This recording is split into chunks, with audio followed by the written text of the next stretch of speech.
Okay, so this was already talked about for the most part. I guess I want to add that, I've been working with Dance Safe and other harm reduction organizations for about 10 years. And then for about 7 years, I was working in an extra-legal setting, doing psilocybin facilitation. And for the last year, I've been a psychedelic-assisted therapist at the Center for Medicinal Mindfulness. What else? I guess it's just worth saying that I'm not saying that this is the way to do psilocybin facilitation. It's just the way that I'm currently doing it right now. I really wanted to give this talk because I think that it's hard to find people that are in a very general way really talking about what they're actually doing in the room with people that are on psilocybin. And so I just wanted to try to talk directly to it, not because I'm like the foremost expert on what to do in the situation. Let's see. Oh, and I'm Irish and Jewish, and I'm male, cishet, he, him. Okay, so just starting very generally about conceptualizing psilocybin-assisted therapy, the first thing I want to say is that most of what I'm about to present is really rooted in Western psychology, for the most part. There are a lot of other frameworks that is very useful to understand psilocybin facilitation through, and I'm not going to talk about them for the most part. The one I specifically want to talk about or just mention is a more spiritual or animistic framework, which is connected to many indigenous traditions and is really, really valuable in a bunch of the ways that the Western psychological framework is not. There's like a lot of weaknesses to that framework that is actually really well filled by the strengths of these other frameworks. But I do think you will see some like spiritual animistic stuff sort of peppered throughout here because it has informed the way that I see things. In terms of the psyche, I really think in terms of Stan Grof's holotropic principle, which is really just that the human mind or spirit or psyche or whatever you think is always trending naturally towards wholeness, right? Similar to the body's natural ability to heal itself, the psyche is constantly working towards a state of greater ease and less suffering and more integration within itself. And I think that people that are really stuck with what we think of as mental health symptoms or like issues that they really want to work on, they're in some way like slowed or arrested in this like natural process towards wholeness that's happening all on its own. Which I think is really valuable because it also means that we don't really need to know like how to heal the psyche, right? We just need to know how to help the psyche heal itself, which takes a lot of pressure off of us, I think. Okay, so what I think that psilocybin mushrooms are doing, and really psychedelics in general, along with many other ways to get to altered states of consciousness, is what's happening is the aperture to the subconscious is being widened, right? And so just as we're moving through our life, there's all of these things that we, like feelings that are too extreme or beliefs that aren't like, don't mesh with who we think we are. There's all of these like aspects of ourselves, things that society says are inappropriate, and we suppress them, and they end up just below the level of consciousness. And we might know that they're there through persistent feelings of depression or anxiety or just a general feeling of alienation or all kinds of things. But we don't necessarily know what they're about, or we don't know how to feel them fully because we've so successfully stuffed them into the subconscious. So what I think is happening with psychedelics is that the bridge between your conscious mind and subconscious material is being made wider. You're given more access, right? And so what I usually see happening at the very beginning, when someone first takes the mushrooms, maybe 20 minutes, 30 minutes later, is you start to see this sort of surge of psychospiritual energy. I picture it, it's not mine, but I think this represents it about as well as I could think of. And so it's kind of as though the psychedelic has turned the volume up on the person's nervous system. There's like energy that's moving through. And as this energy starts to build up, I think that it needs an outlet, and it's going to find one, right? It's going to find some way out of you. And for a lot of people with mushrooms, the first sort of way this energy finds its way out is in terms of anxiety is a common one, nausea is a common one, fear is also very common. But I think on a somatic level, that all of these feelings are sort of the result of the same energetic surge. it's like moving through the person's system. So you can kind of think of the emotion or the sensation or like maybe the thought loop the person's stuck in as the way that the energy is currently finding its way out of their system, right? That's like the symptom that we're actually like seeing on the surface level. So what's interesting about that first, just to make a note, I actually think that to some real degree, the way that the energy is coming out can be influenced by the journeyer, by the person on the psilocybin mushrooms. And that anxiety or that nausea, especially if people think of nausea very often as it must be physical, right? And with mushrooms, certainly there's aspects of the mushroom matter that can make people nauseous.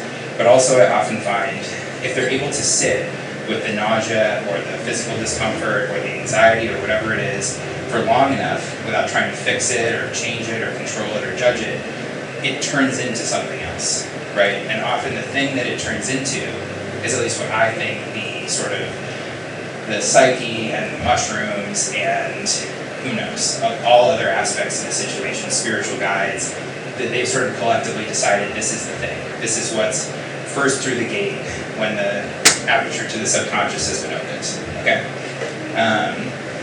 So, because importantly, like, journeyers can also experience this energy as, like, ecstatic joy, right? Or excitement, all kinds of different things, and I really do think that's mostly how humans work, actually, that there's sort of the energetic level, and then on top of that, there's the somatic, or like body sensation level. On top of that, there's emotions, and on top of that, there's cognition and thought, and other things like that. And it's that really, a lot of times when people get stuck in emotion, in a certain emotional place, or a physical sensation in a certain place, is because they're kind of stuck on that dial, where that's the way that the energy is coming out of their system, right, for one reason or another. So this is just to say there actually is a certain amount of like agency that the journeyer can have and how that energy is moving out of them. Okay, so I was going to use a visual representation, but I'm holding this microphone. So if we think the energy is like coming up through the system, right? On top of that, mostly on a cognitive level, we have all of these defenses, and their whole job is to protect us from emotions and sensations that at some point in our lives we decided were unacceptable or we couldn't have or we couldn't handle, or if we felt we would die or whatever the belief is, right? And so those emotions are sort of trying to bubble up to the surface while these defenses are on top. And I think a lot of my job, most of the time, is helping the journeyer lower those defenses, relax those defenses, such that whatever needs to come out can come out, right? In whatever way that it wants to come out. And that's a tricky thing, right? And I think that's, the next slide I'm going to talk more about kind of how I do that. But what I've also found, not universally, but pretty commonly, is that as the, I can read the slides again, that as the emotions are trying to come up and the defenses are trying to lower, right, that first one is the hardest one. And if the person gets to the point where they can lower their defenses enough for even one big emotion to come out, it becomes clear to them that if one, feels good for that emotion to come out the way that it does, and two, that they're not going to die and they're not going to go crazy from feeling the feeling that they are not sure that they can feel, right? And so often once they do that, it's as though you sort of like taught them how to like let it keep running, and a lot of times after the first pop happens, the rest kind of does itself, right? Not always, sometimes it's kind of in this kind of like pop, pop, pop, pop sort of thing that'll go through the whole session. But a lot of times once you get a big release, the train sort of drives itself. At which point most of my job is to hold space for whatever's happening to like help that person stay grounded and be with whatever's coming with as least judgment, as most compassion as they can. But I'm no longer doing a lot to try to get them to like relax those defenses. This is important to mention. I think there's a thought that if you increase the dosage enough, that you can increase the energetic surge such that you can blast through the defenses in the person's system, right? And there are certainly situations where people can take so much mushrooms that is what happens, but I've also seen people on a lot of mushrooms just suffer, right? And just suffer with the physical pain of what it is to resist the mushrooms and all that energy as they're trying to come out, and the person doesn't know how to let it out, right? And I've seen it to very high doses, right? Like 7 grams, 10 grams, things that people would think, surely that's so much that we can just bypass my resistance. And I don't think that it really works like that, or certainly doesn't work like that consistently. And so if a journeyer never gets to a point where they can really lower their defenses, it can be very uncomfortable, and they can have a very uncomfortable 4 to 6 hours. Okay, so I think the real key to the name of the game is surrender and acceptance when it comes to getting therapeutic benefit out of the psilocybin experience. Because first of all, I think that the surrender is important because the way that the energy wants to come out, which again, this is the spiritual animistic sort of sprinkled in here, the way that the energy seems to want to come out is the most therapeutic way for the energy to come out, right? And a lot of times when we're trying to let ourselves have feelings, we're sort of saying, well, I feel sad, so I need to cry. I feel angry, so I need to punch something. And those they might be true, but they're actually just expectations that your mind has for like where this emotion wants to go and what it wants to do. And the right answer is actually what your body wants to do and what the energy wants to do.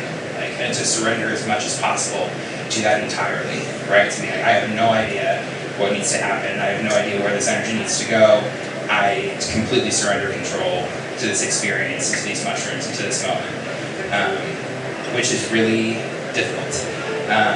Something that I do think is interesting is that sometimes with, not just psilocybin, lots of different medicines, if the person is able to really surrender and relax into the experience, you'll see the energy actually come out through physical shaking, right? Sometimes loud vocalizations, vibrating, things that don't clearly have like an obvious psychological core, right? Like, I don't know what emotion is coming out when the person is shaking, right? It might be sadness, it might be anger, it might be a completely undifferentiated series of feelings that have all kind of conglomerated together. And I have found that if the person is able to really lean into that shaking, and this, I guess, a little tip here is that if I see that starting for people, I'll instruct them to suppress all voluntary movement and allow all involuntary movement, right? Whatever that means. And then sometimes that will actually turn into some major somatic release, right? And you see things like that in somatic experiencing. There's a lot of trauma therapies that encourage that sort of thing, right? There's like polyvagal reasons why shaking might be helpful. And I have seen that if the person can really release in that way, often those are the people I'm seeing the most increase in symptom reduction after their sessions are over. And so I think there's something to that. It's like the energy's coming out with absolutely no cognitive control over it. Okay, and then acceptance is also really important. So once the energy has started to come out, and again, the energy can come out all kinds of ways, like as visions, as sensations, as movement, as memories, as feelings. There's all kinds of things. I think the only thing that I really don't encourage is for the energy to come out through thoughts. And that mostly just has to do with the fact that I'd say the default client that I'm working with is from this cultural context, which means that they're overly intellectual and fairly dissociated from the neck down, right? And that's just the issue. That's like the main thing that needs to be done. So if you go into the thoughts, you end up relying on all of these solutions that the person's already been trying to do, right? Something I often will tell my clients is that if you could have thought your way out of this, I think that you would have already, right? And so that's mainly the reason I avoid it. But the energy can certainly come out in terms of thoughts. It's a deep, long space that can kind of go on forever, and it's a tough place to get into, but it's not that it's wrong or anything. Anyway, so whatever comes up, the journeyer only really is going to find resolution to that once they can relate to that thing with radical compassion and even love for it. And so what's tricky about this is that simply telling yourself to surrender is not enough to surrender into an experience. You have to feel it all the way down. An analogy I often give my clients is that trying to force yourself to surrender is a lot like trying to force yourself to fall asleep, right? And it's something that the ego cannot will its way into, from at least my experience. And the same thing is true of acceptance, right? Like, you can't fake it, right? You can sit with an emotion that you really don't like, right? And you can try to tell it over and over again, like, you're welcome in, I love you, and all these things. But if it isn't emotionally, energetically true for you, then it's not actually going to work, because the feeling is inside your head. It knows if it's true or not, right? So, anyway. Okay, so with these two things in mind, with surrender and acceptance, I'm just going to give some practices that I use both to prep people and then while I'm in the room with people, what I'm doing. So, preparing for journeys. The more regularly a journeyer does a practice, like on a daily basis or on a weekly basis or whatever, over a long period of time, the more effective all of these things will be, right? Like I'll often get people and I'll do an initial session with them, maybe like 2 to 4 hour-long prep sessions, and then we're already talking about potentially working with some kind of psychedelic. That's not enough time to like really establish some of these hard-to-define skills, right? So with that in mind, if you have more time with people, right, or even if the person's coming to you, these are things you can look for that are really helpful, like daily practices the person can have in terms of like journeying with ease, I guess. Okay, so the first one is any kind of meditation or contemplative practice, right? So that would include like yoga or Tai Chi or really anything that's being done like slowly and intentionally with like awareness of the present moment and awareness of the body. And that's essentially because meditation and a lot of these contemplative practices are about being with what's present, allowing it to be, and finding some kind of non-judgmental acceptance of whatever is currently present in your mind, in your body, wherever. And that's what you're trying to do with psychedelic experience too, right? So the skills are very cross-applicable. Somatic mindfulness practices, so I would consider yoga and a lot of like body-based movement meditations to align with this. To me, somatic mindfulness is just about, it's specifically focusing on somatic. Somatic is a word that just means body, so like body-based sensations, and watching them without judgment or resistance, right? For the demo piece of this, the exercise I'm going to take you all through is a somatic mindfulness exercise. Hopefully that will make sense. And then ritual. So, and this could be like the person's like religious orientation, if they have like something that really feels good to them, that's like a religious community or a spiritual community they're a part of. But even any kind of personally meaningful rituals are incredibly important for preparation and during the session and integration from the session. And I really think that's because healing is ultimately an act of making meaning out of our experiences so that we can come to terms with them and like integrate them into who we are now. And so whatever feels meaningful to you, I think is a good way to go, right? So I personally am a pagan, and I've like gone in that direction because I felt a lot of resonance with nature, and it was also aligned with my ancestral history. But really the way that I started was not like reading a book on what it was to be a pagan and like following all the instructions or anything like that. It was about finding things that actually felt like something, finding things that felt like they mattered to me personally, and then slowly building off that thing over time. And I'll talk a little bit more about why I think that's helpful later. Okay, in terms of tools during the journey itself, I'll teach these things to people during prep sessions. Sometimes I don't use all of them, like I won't like prep the person on all of them. A lot of times what I'm doing with a client is I'm trying to, everybody has like a different language that they like prefer to like work in, right? And like the subconscious, it doesn't really talk in terms of sentences, but it does talk in terms of images, it talks in terms of sensations, it talks in terms of emotions, right? Like these are like the language symbols, the language of the subconscious, right? And some people have just on their own when they get to me, a lower level of somatic awareness, right? They have a difficult time feeling into their body and being like, I have a feeling here, and they can watch it and attend to it for a long period of time. But sometimes those people will have a very active visual imagination, right? So instead of going the hard way and trying just to get the somatic techniques to work for these people, I'll go through a visual imagination direction because that's their easiest way in. Does that make sense? Sorry. Okay. So the breath work is really for everybody. So the first one is, I think it's called like the polyvagal break. I usually use it to help people relax. It's my number one. This is my most used intervention, period. Which is a deep breath in through the nose, and a long, slow out-breath through the mouth, right? And the whole idea is that at the bottom of the out-breath, you try to relax your body a little bit more. And similar to trying to make yourself fall asleep, this also will help you fall asleep. It's the exact same idea. You're putting your egoic volitional energy into an activity, but that activity is slowly lowering your defenses and your feeling of like nervous system level tightness. And then the gas I only really use if the person is having a very underwhelming experience, right? Or if I really, really can't get them out of their head.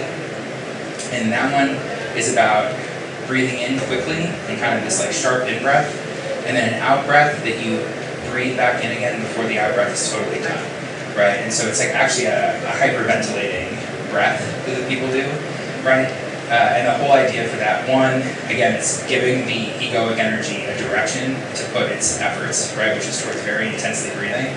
But also in the process, you're altering the person's brain chemistry in such a way that it's almost like giving them a psychedelic, right? And so that can sometimes help push people through in that sort of way. But again, I use this very rarely because my philosophy is a lot more about gentleness and relaxing into it and acceptance for whatever is coming up, and much less about figuring out how to like bust through anything. So that's used occasionally. Somatic mindfulness practices, we'll cover that in the demo. Parts work, so I have training in internal family systems, and that's kind of the parts work framework that I'm using. For those of us who know what I mean by this, so like the way that I'm using parts work in this case is that sometimes for the surrender and also the acceptance, what's happening is like the protectors, right, that are actually providing the defenses, think of them as, for those of us that don't know parts work, think of them as like aspects of yourself whose job it is to protect you from having feelings and experiences that it doesn't think you can have, right? You can actually, instead of trying to get the person to relax, you can have them talk to their protector parts and get that part's permission to step back and allow the experience to happen. And I many, many times watched someone who's been struggling for a long time to actually let the surrender relaxation happen, that finally just has a conversation where they really address any of the concerns of this protector part, and all of a sudden they get the pop, no problem. And the other thing is, for the acceptance piece, I think that the idea of self-acceptance is very hard, but if we're able to have like a relationship with this part that is in some way wounded, that has been holding on to strategies that haven't been working, but it's been doing its best, oftentimes you can generate a sense of compassion towards those parts, which is self-acceptance, right? It's you're generating compassion and acceptance for aspects of yourself. So I sometimes look at the acceptance that way too. And I also often use the idea of unburdening exiles or like wounded parts of ourselves as a sort of framework for trauma resolution in the journey or after the journey for people. Okay, spiritual mindset. So the reason I think the rituals are so important is because the mental attitude of having reverence, humility, and gratitude is what often comes with a spiritual outlook or a spiritual mindset, right? It's like an understanding that this life is a gift in like a deep way, right? And I think that this is the most conducive mindset to a radical surrender in a psychedelic experience, right? Because something that I often will also say to clients is that surrender isn't surrender if you know it's all going to be okay, right? Like the fear that if you let go something bad might happen is like going to be there, but like what trust is not knowing that if you let go it will be okay. Trust is knowing that if you let go anything might happen, but you'll have yourself, you'll catch yourself, right? You're building a trust with yourself, much less than a trust in the outcome, or like a guarantee from the mushrooms that it will go a certain direction, or a guarantee from me that it'll go a certain direction. And I think that the spiritual mindset is a very important piece of that for people. And the last one, the ceremonial container, I guess I'll describe like very briefly, like, so I'll have the room set up, there'll be some kind of bed laid out, I'll have speakers and things to make sure that I'm getting music in there the way that I want. And then I'll usually have an altar space, ideally one that's facing the east, but it's all over the place depending on like the room that I'm in. And on that altar, I'll have put both things that matter to me, so like ancestors, teachers, pictures of teachers, objects that would be given to me by colleagues or mentors or people I care about. But then I'll also really encourage the client to add things to the altar, regardless of like what their viewpoint is on all that stuff. If they actively are like, I don't like the fact there's an altar here, and I don't like the fact that you're praying or anything like that, then I can totally tone down those things. But I think that they all matter, and so I always like offer it up as like something that I think is going to make a difference.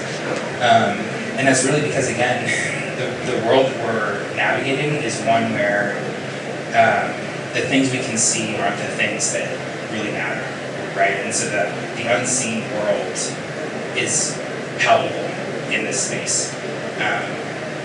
And so I just think it makes sense to conduct the entire thing as an offering to the unseen world.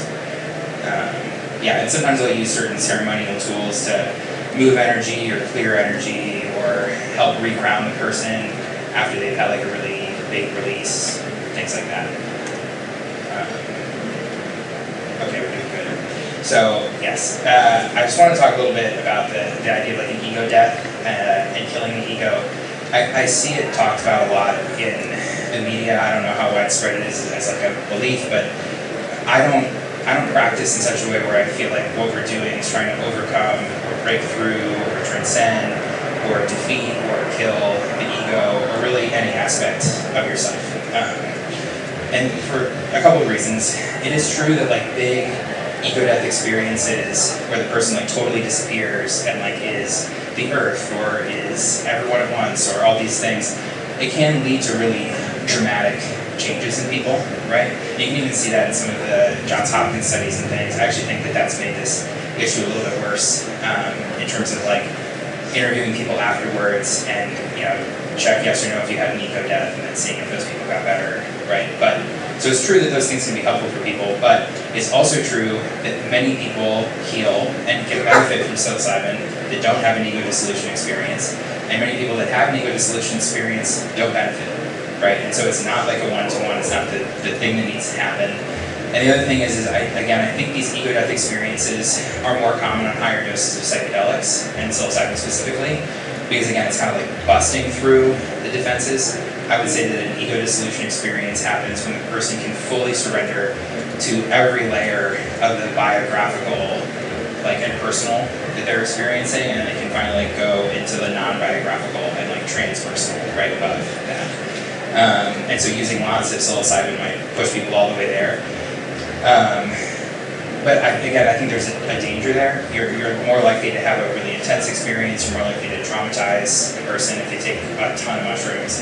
If they aren't able to actually surrender, again, and that means the amount of energy that they're suppressing down is like really, really intense, and that can be a traumatic experience for people. But also, I guess it's just a philosophical position. I don't think that it's therapeutic to take an oppositional position towards any aspect of ourselves. Right, and that really the key is about consent, right? It's about getting whatever part of us is like stuck in some kind of negative pattern or is like preventing us from fully living our lives whatever we want to. The key to success is not figuring out how to defeat this like enemy that's inside of you. The key to success is to learn the perspective of this part and really find a way to find radical compassion and acceptance for the fact that the part is there.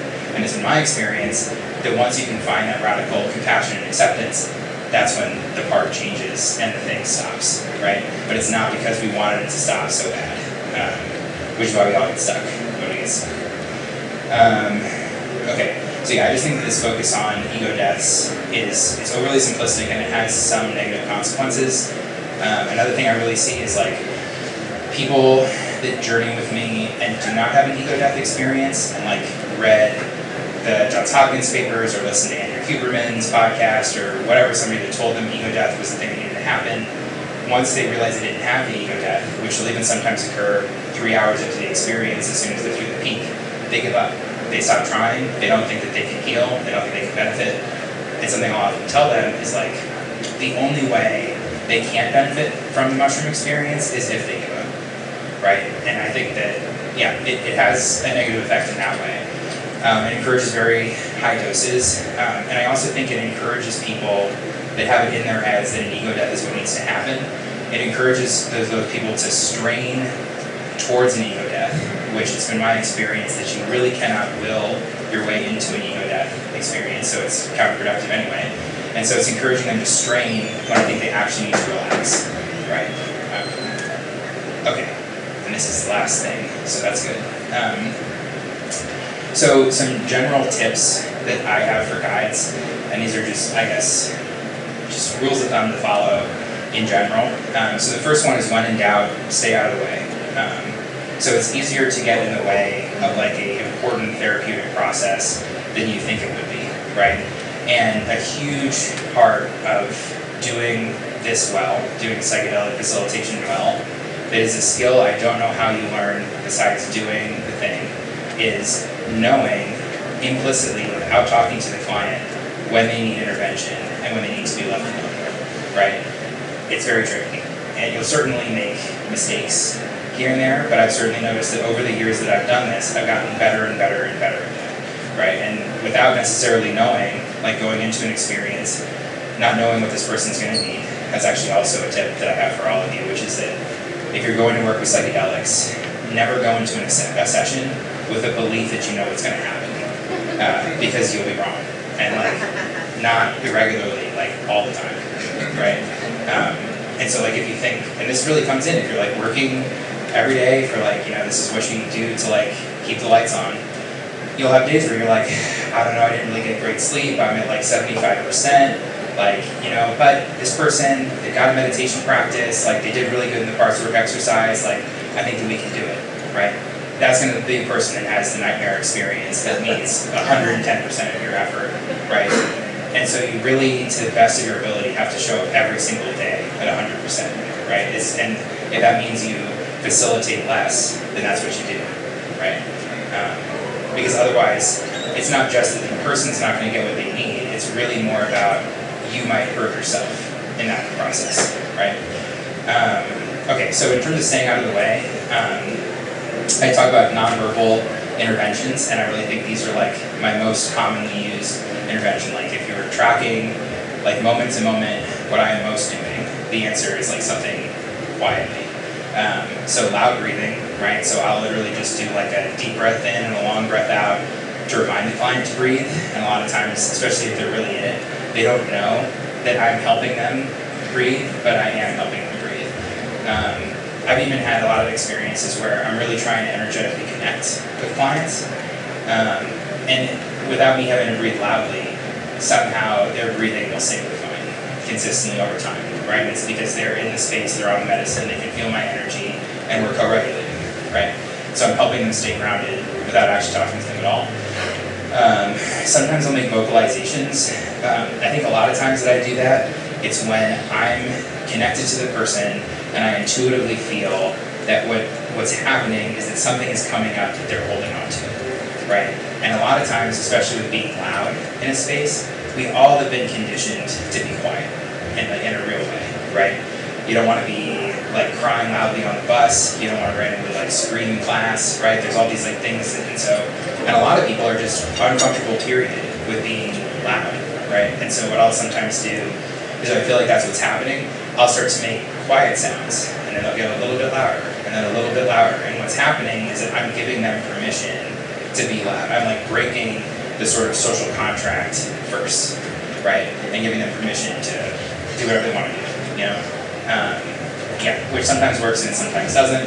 Obviously, the reason I start quiet and go loud is so I'm not like scaring people with like just shouting and starting there, right? If they don't want to pick it up, they don't have to.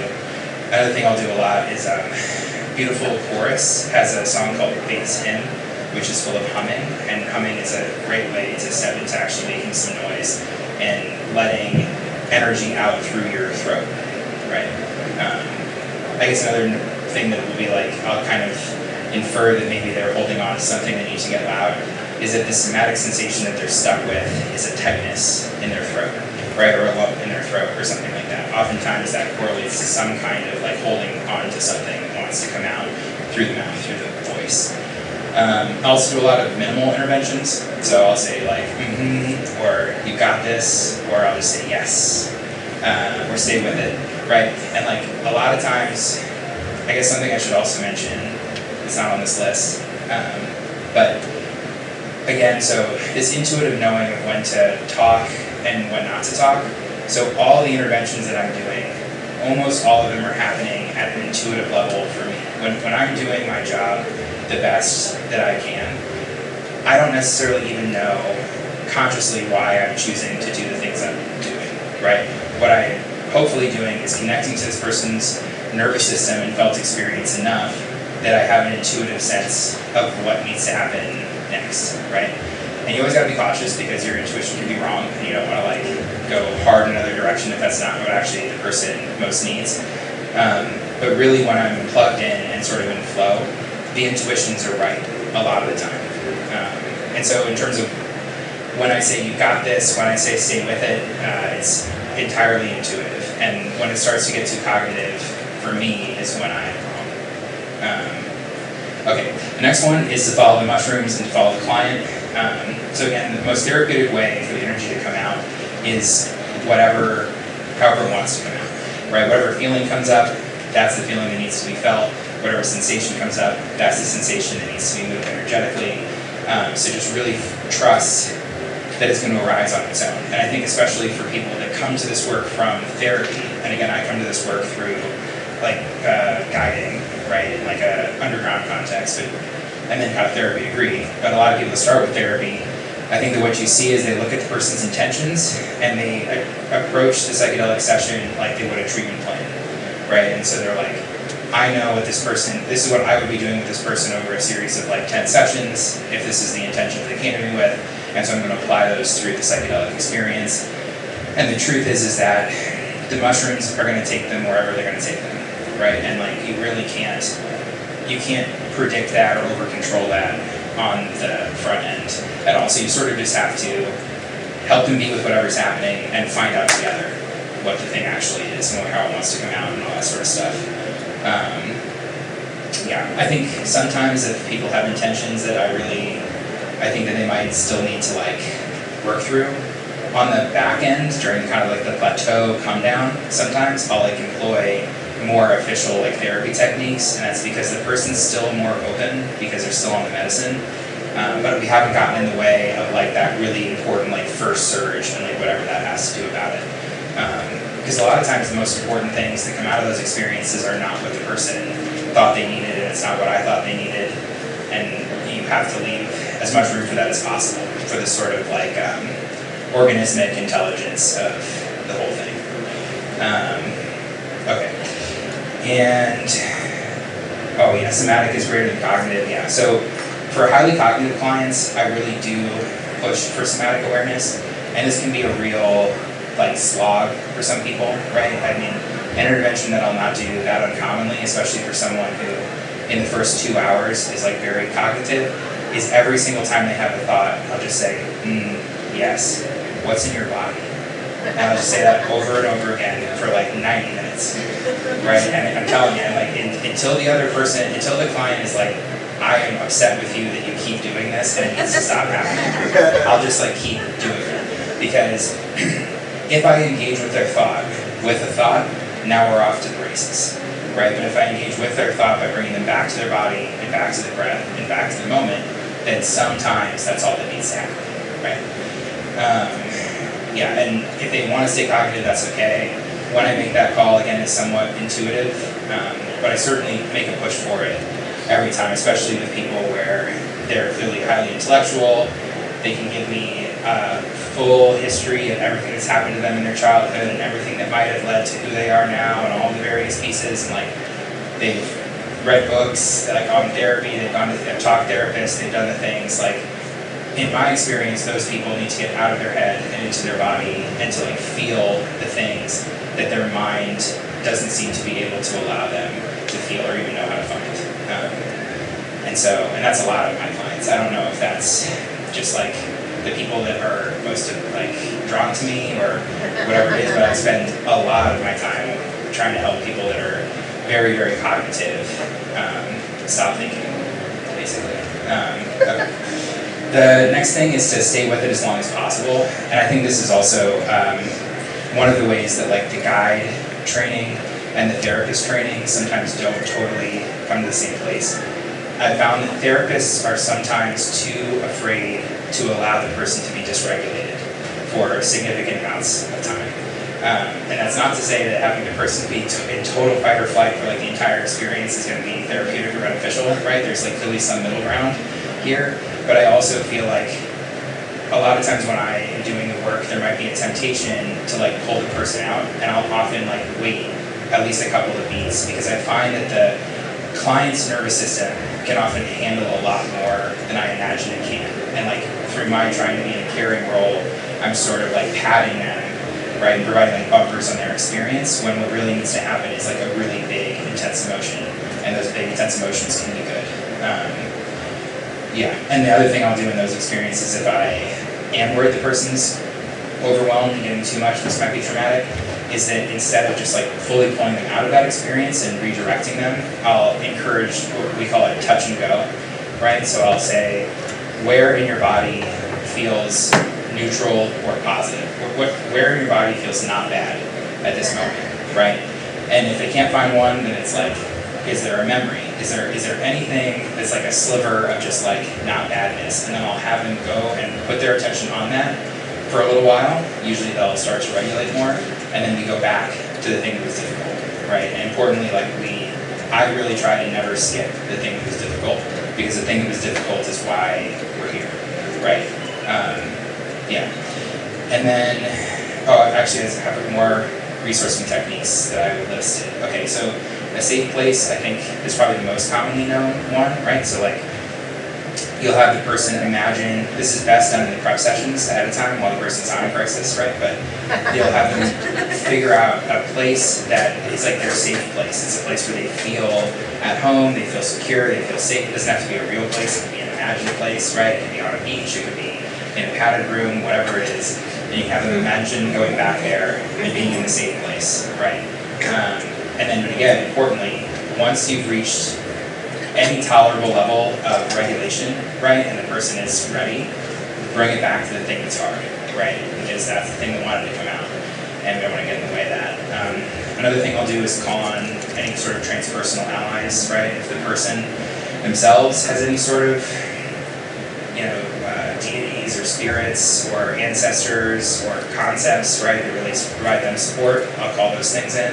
A lot of times I'm not working with people with those types of backgrounds, and so I'm calling in my own allies, right? And I think that even if they don't believe in the allies I'm calling upon, I believe in those allies, and that helps me regulate, which helps them regulate.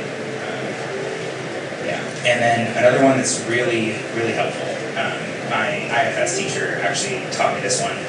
It's a parts work exercise, and you go into the sensation, and you ask the sensation if it's willing to show the person just as much as they can handle and not more than that, if you promise that you'll come back as much as needed into the future, right? And I've often found that those parts that are holding on to pain and they want to show us that pain so we can take it away from them, a lot of times when they've been waiting for a really long time, right, since maybe the person was like 5 years old or something, they're like, this is my chance, and they want to throw it all out all at once, and that's partially the reason the person's protectors are afraid that they feel the feeling will never end, or they'll lose their mind, or whatever it is. And so you can contract with this part that wants to let all the trauma go, to not overwhelm the person. They tend to actually not overwhelm the person. And so that's a really valuable way to like encourage resourcing in general. Okay.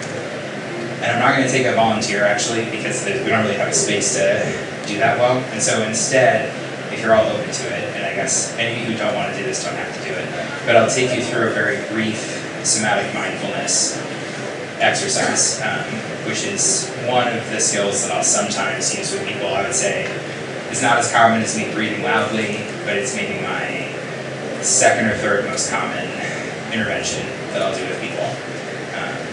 Okay, cool. So anyone who actually wants to do this exercise, go ahead and close your eyes for me. I'm going to close my eyes with you. So I want you to start with a few deep breaths. A deep breath in through your nose, and a long, slow out breath through your mouth.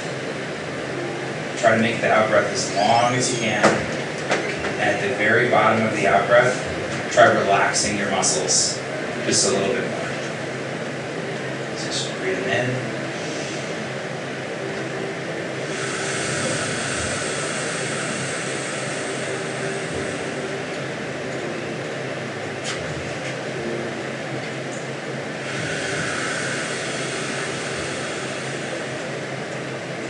I want you to scan your body really quickly, starting from the top of your head, moving slowly down your body, and just noticing what's there.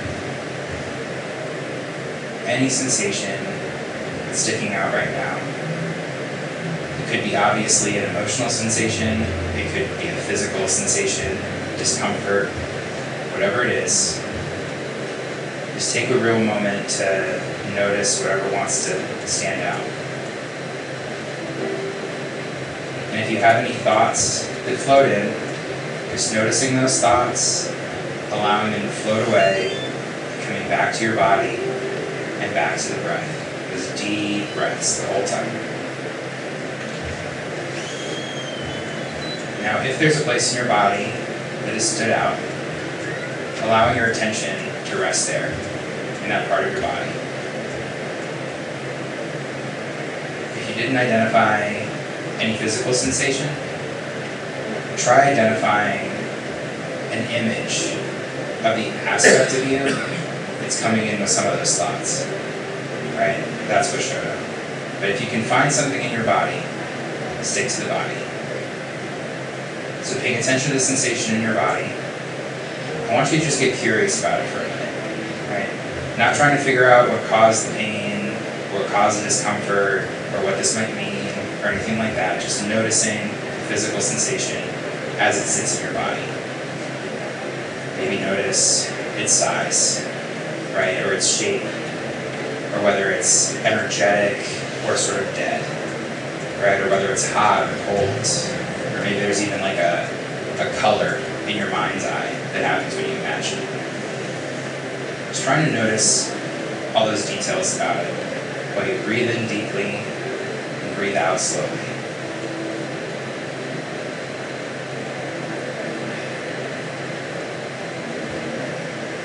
Now as you pay attention to it, I want you to imagine that your breath in is you breathing in golden light.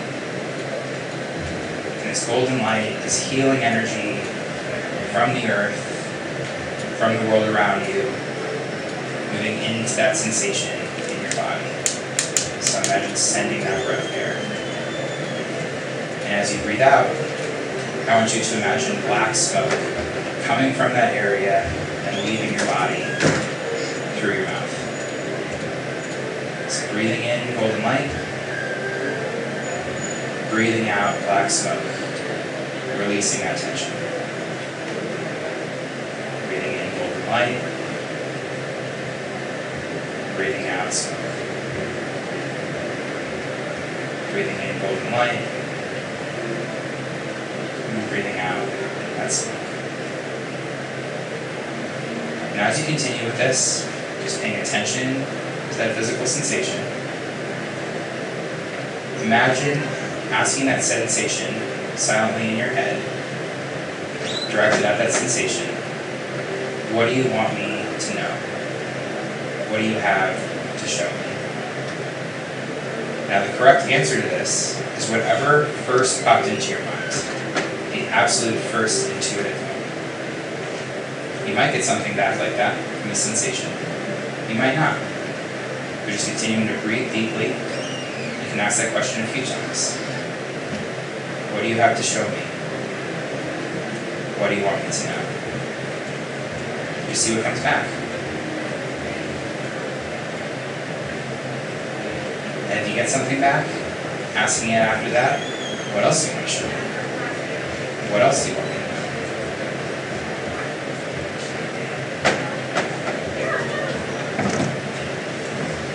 Now show that part that you understand, that you're hearing it, that you're here with it, and ask it if there's anything else that it needs. It might come up intuitively, it might not, but just asking, seeing if you can find out what it needs. Now, for those of you who have got an answer to that question, or to the first question, any of the questions, I want you to imagine giving this aspect of you what it needs, right? Whether that's recognizing you hear it and you understand it, whether it's showing it love, whether it's taking it on a cruise, right? There's so many things the part might want. Whatever it is, just imagine giving it to that part. And notice how the sensation might shift. Maybe it gets looser, maybe it gets tighter, maybe it gets bigger, maybe it gets smaller. But either way, we're just noticing. As we breathe in, breathe out. Okay. So now that we've been with this sensation for a little while, letting the sensation know that we appreciate it showing up. We'll come back for it later, if you actually will. And whenever that feels resolved, just taking a few more deep breaths and opening your eyes and returning to it.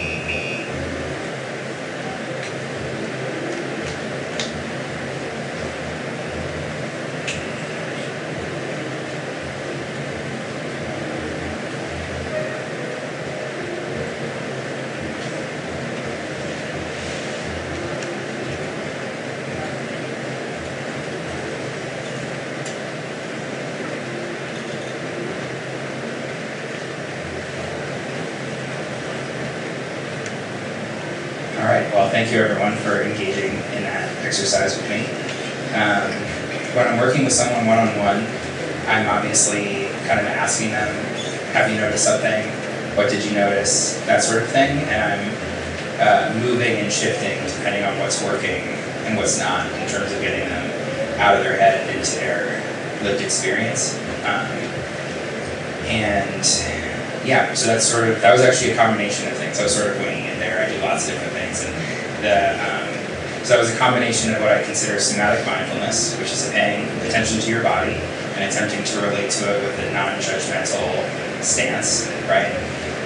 And then we added essentially a parts work exercise in there as well, right? So we were going to the somatic sensation, we were treating it as a part, and we were seeing if there was any information stored inside of that part that we could actually find out about. And for those of you that had an experience just now, I hope that it was really positive, and that I found these to be really, really helpful. For all of you that didn't really have an experience right now, that's like totally okay. And like a huge part of what I'm doing is trying to meet people where they're at and figuring out what will actually work and what might not. And also say that I can assure you that when you're on psilocybin mushrooms, that you're much more likely to have had an experience with that exercise too. Yeah, question?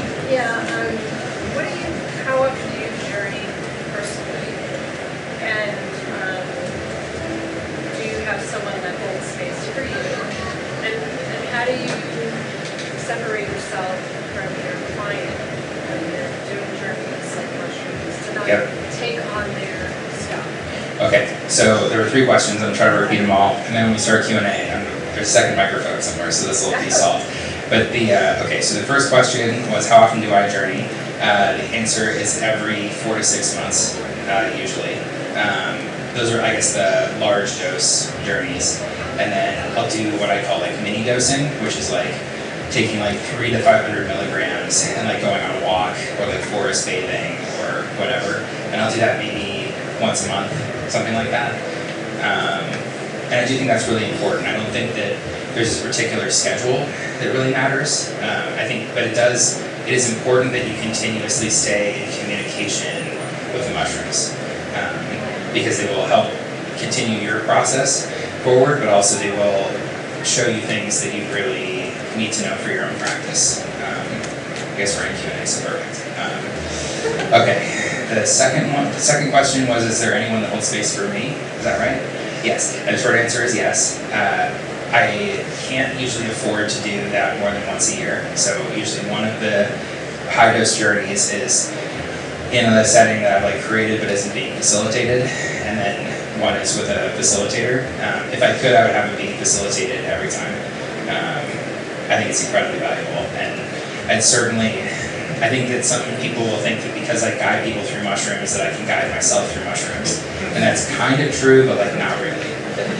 Like when the big emotions come up for me, I have a part that's like, well, if we feel this feeling, it'll kill us, right? And if we feel this feeling, we'll go crazy, and we'll end up under a bridge somewhere, all these things.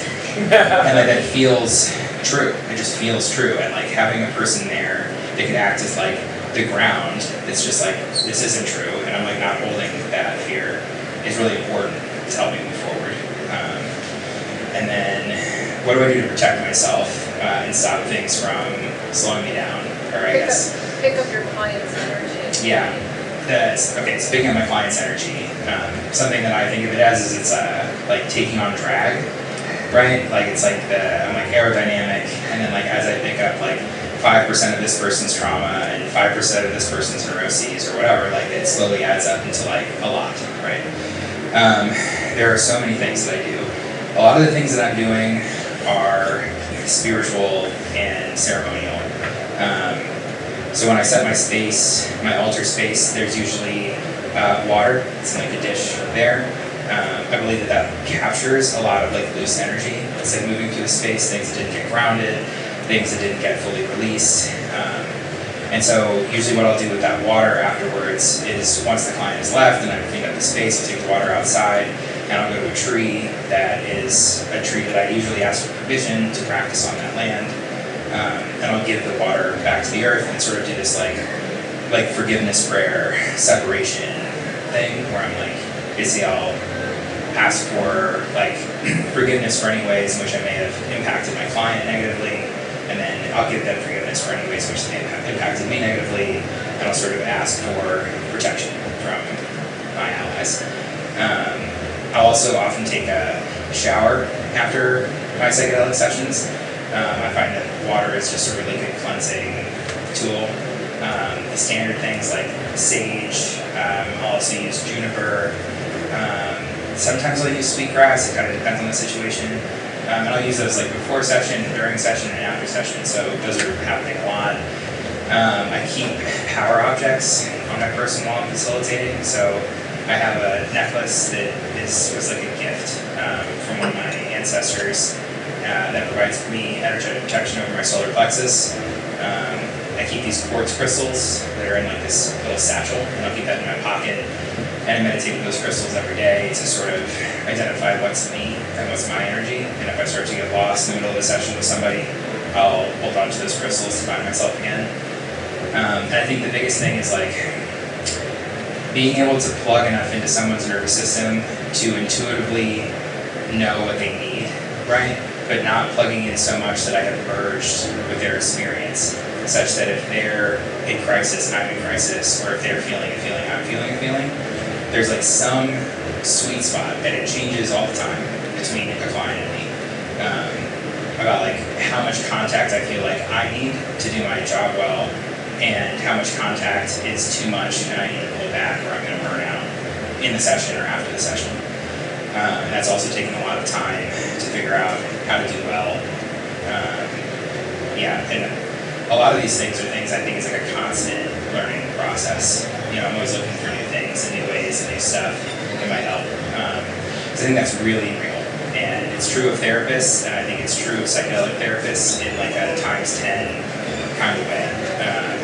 And so it's a really difficult thing to figure out how to do. So, okay, and then is there a second mic? Okay, cool. With this, we're now in Q&A. So anyone that has a question, and Seth, do you want to just pick them?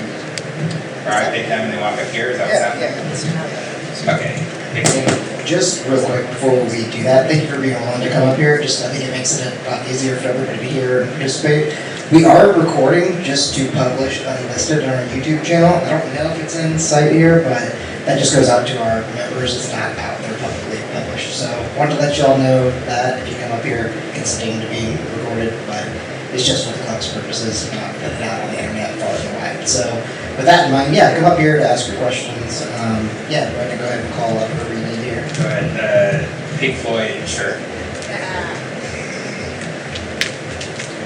Well, okay, so first of all, this is great. Thank you so much. two questions. One is, how much talking through the landscape that they're going into, what might come up, what to do about it, and all that kind of stuff, do you prep them with typically? Is it extensive or moderate, or just depends on the person? The second question is, when you have your minimal interventions and they don't land right, they don't go, what does that look like, and how do you pivot? Yep, okay. So the first question, in terms of, I already forgot the first question. What was the question? Preparation for the... Preparation, that's right, okay. So I think that again, the way that the clinic I work at is currently structured, things are often sold as sort of these like discrete packages. So it's like a certain amount of prep and a certain number of medicine sessions and a certain amount of integration. I'm always trying to get my clients to sign up for more preparation. And so there's always just some kind of like compromise made between what they can afford and like what I would most like, like I certainly get clients that I think like 3 to 6 months of preparation would be great. And we would make way more out of the psychedelic sessions if we could do that. A lot of times I've got 2 to 4 hours. And so I want to prepare people for what might come up, but it's so variable, right? Like everything is possible, right? Like they could laugh, they could cry, like nothing could happen, right? They could just like sit there for 6 hours and like not trip at all, which I've like seen happen, right? Like anything is possible, right? And I should say not trip at all, no matter how many mushrooms you feed them, right? I know. The mind's ability to resist without volition, without like choice, right? To resist an experience happening, if the person has enough like strong defenses, cannot be underestimated.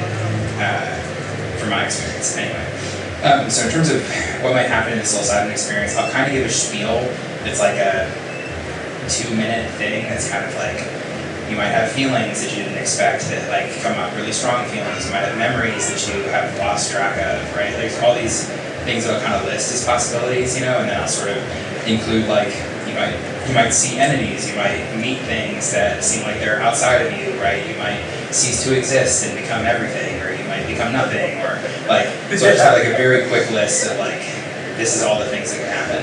And I think, exactly, one of the things that I'll also do though, I think is really important, is I'll always make sure before the last prep session or during the last prep session to walk the person through almost like in 15-minute increments, like everything that's about to happen, right? Like you'll show up, we'll talk for 30 minutes, we'll figure out a dosage that works for you, we'll do an opening prayer, you'll consume the mushrooms, 20 to 45 minutes later, you'll start to feel something, I'll be doing this, I'll be sitting here, this is how long we'll be in this room, all those types of things, which I think is really important to help like the thinking mind and the ego sort of just be like, this is okay. And I also think it's really important for anyone with any level of trauma, right, that like might start to feel really like out of control. Because the way I look at it is, so much of the psilocybin experience is uncontrollable that it's important that the things we have control over, that we are very careful with, and that make sure that control is like there as best we can.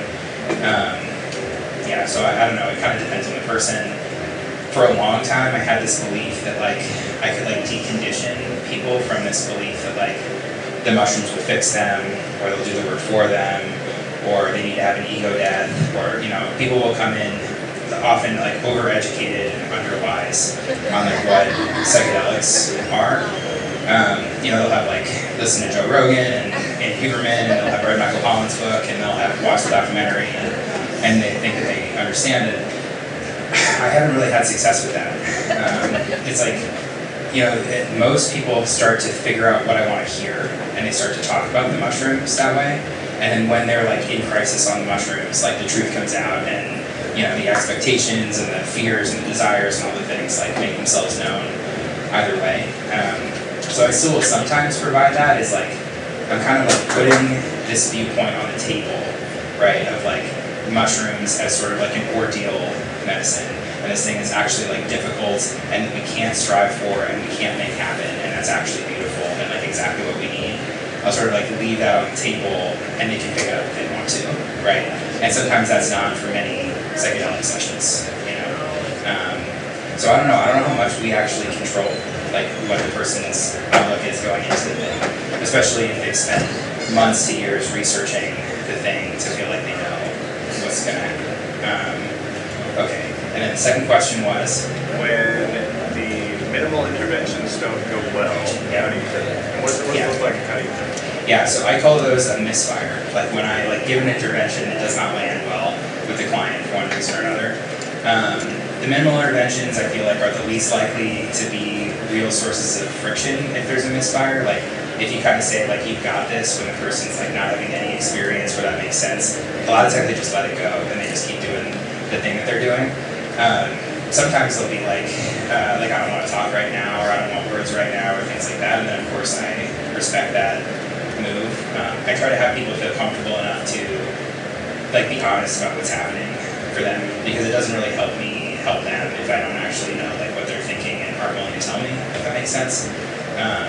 I'd say the more full-on interventions where I'm kind of walking people in a certain direction, I've had those misfires be more problematic before, where the person feels like I'm trying to make them view their father negatively, or I'm there's some kind of agenda that they perceive that's occurring. And maybe there is an agenda, right? Because I have my own conceptions of what health looks like and what this person might need and all these things. And a lot of times in those cases I'll just sort of apologize and then really try to make them feel like they have a lot of agency in what's happening from then on out.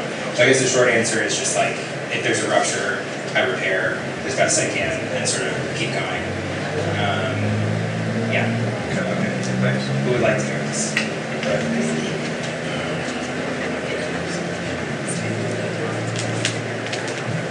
Hey, thanks again. Appreciate it. I learned a lot of things tonight. I've had the unfortunate experience of tripping with my best friend, and he had a psychotic break, and then which developed into schizophrenia, which we found out was predisposed in his family. So I'm very curious, from a professional setting, if you guys do any screening for family history or things to find predisposed schizophrenia, or are there things that you screen for that realize, hey, this person isn't a candidate, and we're going to tell them? What does that look like? I think you understand kind of where I'm going. Totally. I didn't talk about client screening here. I had a slide on it and then I skipped it for time, and it's a much longer conversation, but I think it is incredibly important.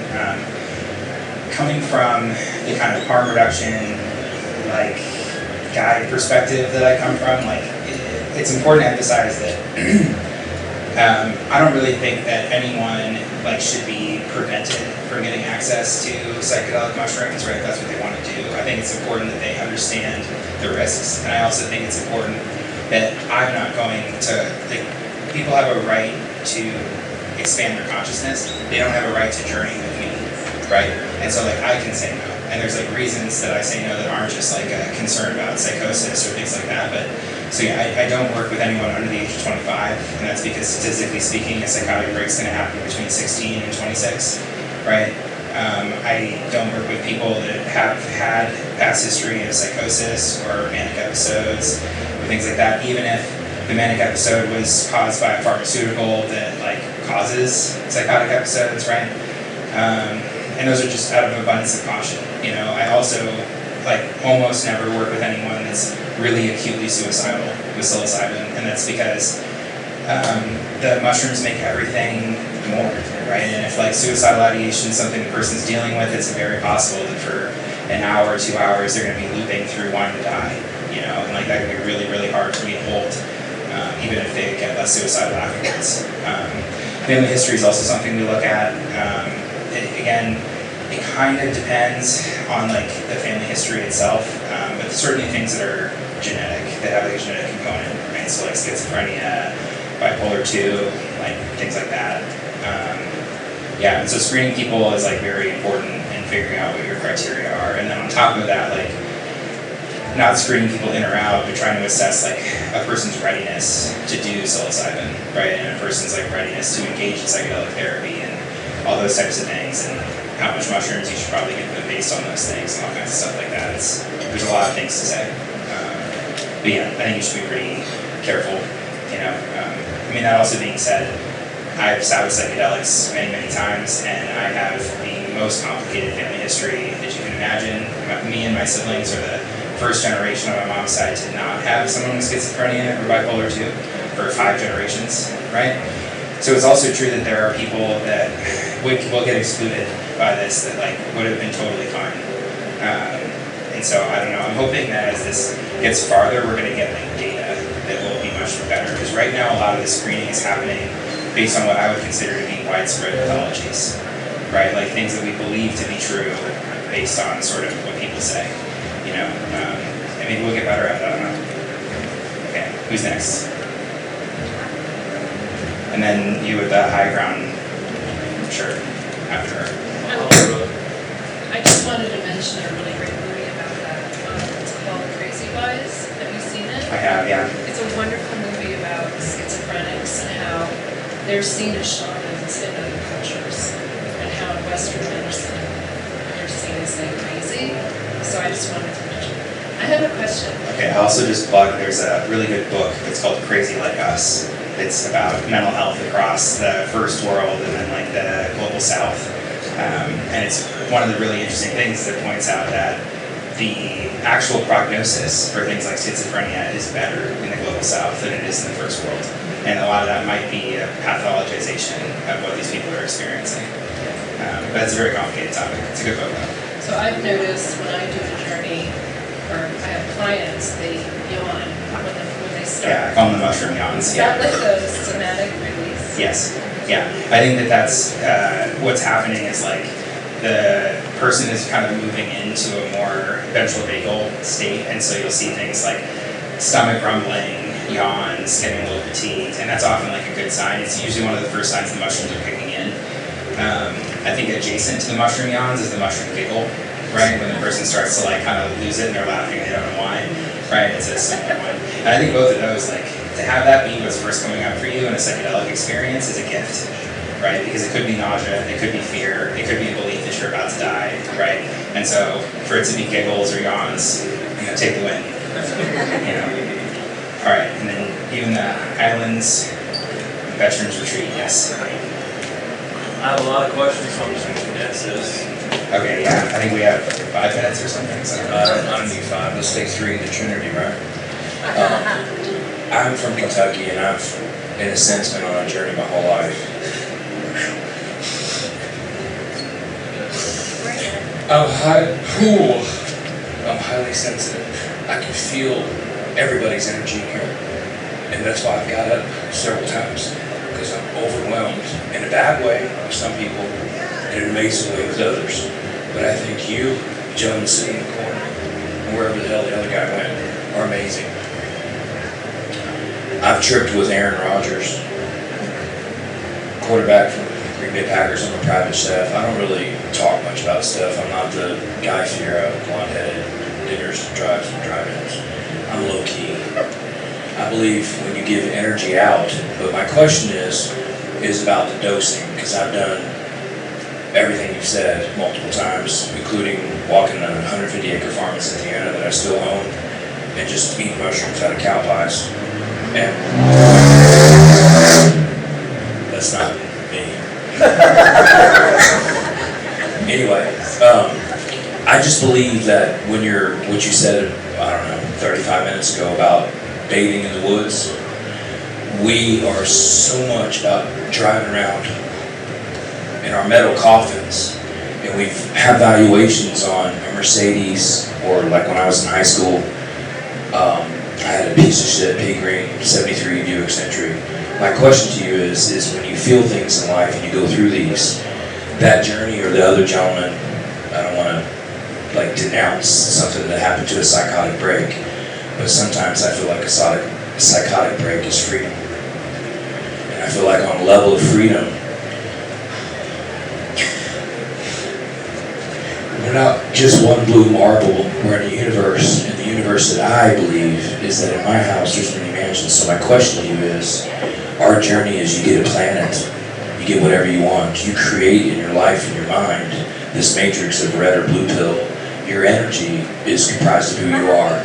And I think Prince, when I cried, said it best in 1982 when I saw him in Rubber Rain in Lexington, and then 95 at Red Rocks Amphitheater right here in Colorado. And his comment with Sheena E was, we are all light of each other, and all that light together is comprised of the God that is everything. So my question to you is, I I have a high tolerance. So I just say bring it on. I cry like a baby, that's evident. But being in Special Forces and doing the things that I do, I'm part of the 22 with Camp Victory. There's 22 18-year-olds to in their 90s, from a few people who are left in Vietnam and World War II that kill themselves every day. So to me, that's a release, and that's why I'm here, is because I think that's a salvation to save them, to show them an alternative from the hell they've been through in Afghanistan or whatever wartime thing between Vietnam. So my question to you is do you do service-connected injuries and service-connected things? Because yes, it's a journey of saying this, but if you're at the point of eating pills, alcoholism, detriment, or taking so many handfuls of pills like Heath Ledger, you just slip off into the jacuzzi. What's your answer for that? What's your answer for someone who has an alternative of what they want to do to take it, like dosing themselves, to come into you and finding salvation? Gotcha. Yeah. So the first part of that question, just in terms of do I work with veterans and people who are injured in service? Yeah, I absolutely do. Yeah, I mean, there's all different kinds of people that need help with psychedelics, and that's definitely one of the groups. Yeah, in terms of people taking things on their own, right, or working with me, again, I in no way, through doing this work, want to be a gatekeeper between someone's access to mushrooms or not, right? I don't think that the only good way to do mushrooms is with me or with a guide or something like that. I know so many people, myself included, that have hugely benefited from doing mushrooms on their own, right, or with a friend or all these other things.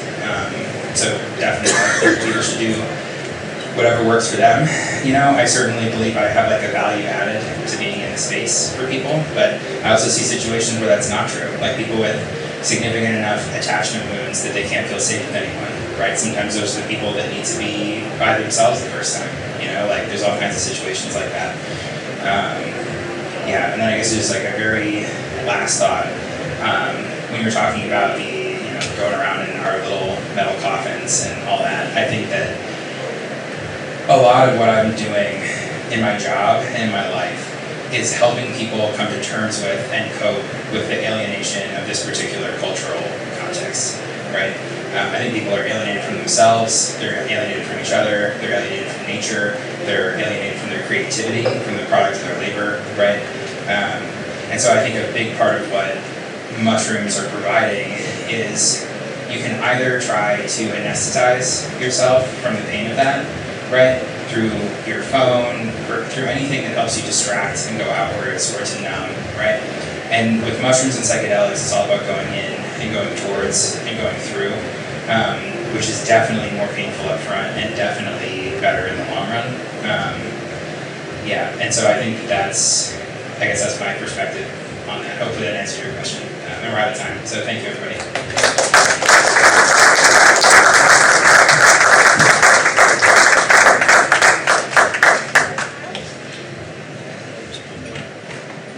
Give it up one more time for Brendan Caldwell. Before you go, where can people connect with you or go to find more out about you? Oh, excellent. Yeah, Brendan Caldwell, everybody. Thank you again for coming out for the Psychedelic Club of Denver's event. We've got space for